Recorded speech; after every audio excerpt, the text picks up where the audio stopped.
Hello, ladies and gentlemen. It's your boy Breakout HD here today. In today's video, Season 2 of Killing Floor 3 has recently launched.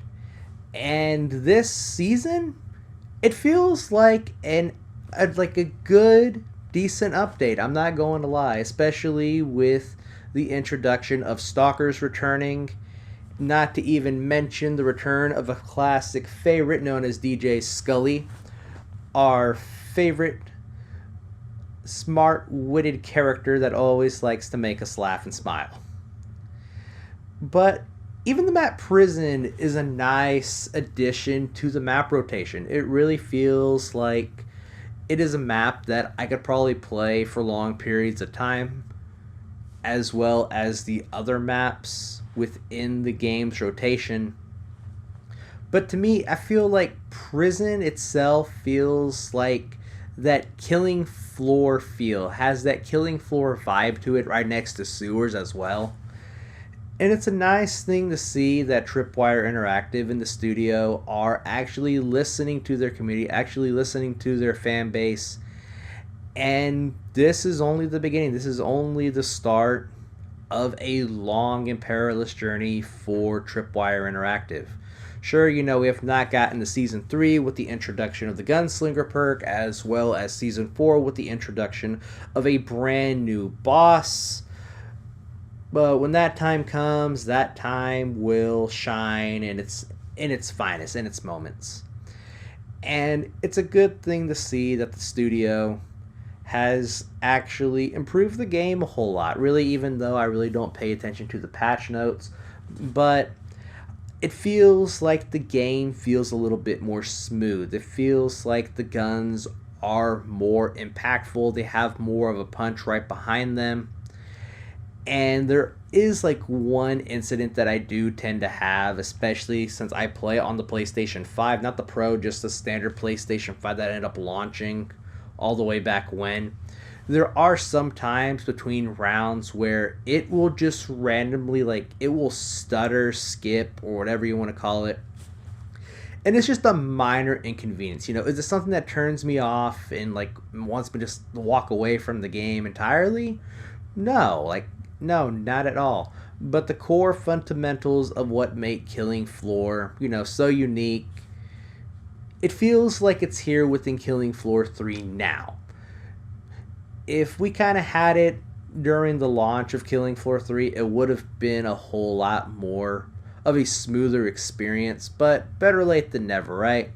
That is something that we do have to tend to when it comes to especially this era of gaming.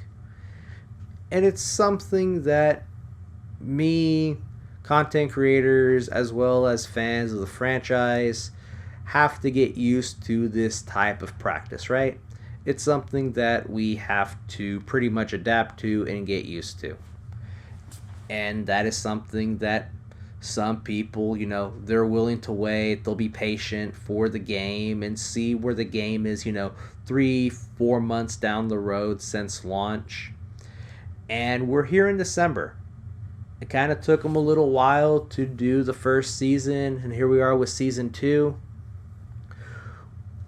And it's something nice. It's really nice to see that the game is slowly improving over time. Sure, on one hand, we do not have the vast arsenal of weapons that we would like to have, but it will happen over time. The same thing happened with Killing Floor 2, even though I really was not around for that game's life cycle. I kind of came in I think pretty much when the life cycle ended, or when it was completely not, it was completely finished in general, I should say.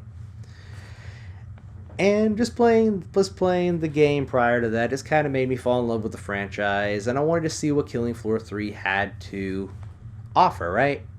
Sure, the launch wasn't received very well amongst many fans and newcomers to the franchise. It kind of made me cancel the pre-order of Killing Floor 3 when I ended up just playing the beta way back when in March.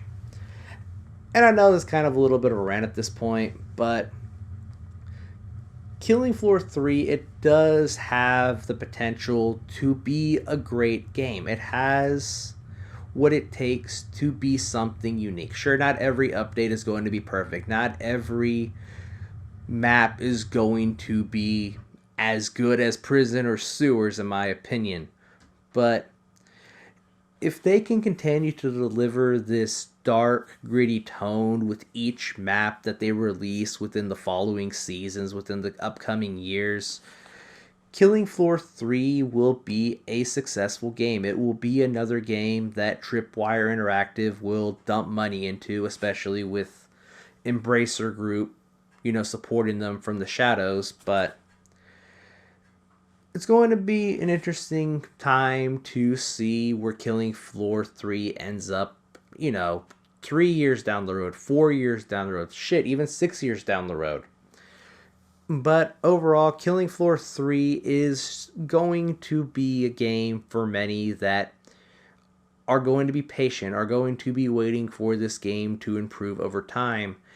And especially with Season 2, in my opinion, the game feels like it's at a good point now. It's at a good point to where it's playable. It is something that I could probably sink my teeth into for a couple hours a night, maybe a couple days out of my week. But sure, it's like I said, on one hand, we don't have the vast arsenal of weapons at our disposal. But at the same time, we do not have that many perks to pick from. But they'll be adding those, within upcoming seasons, future updates, the whole etc. in general. But it's been your boy Brotherhood Gaming HG, everybody. I hope you enjoyed this short little commentary and just, sharing my thoughts on Killing Floor 3's current state, especially with Season 2 just being out, I think, for maybe less than a week. But it's been your boy Brotherhood Gaming HG, everybody. And if you are new to the channel, please don't forget to subscribe, hit the bell notifications, and I will catch you in the next one. Peace out, and goodbye, everybody.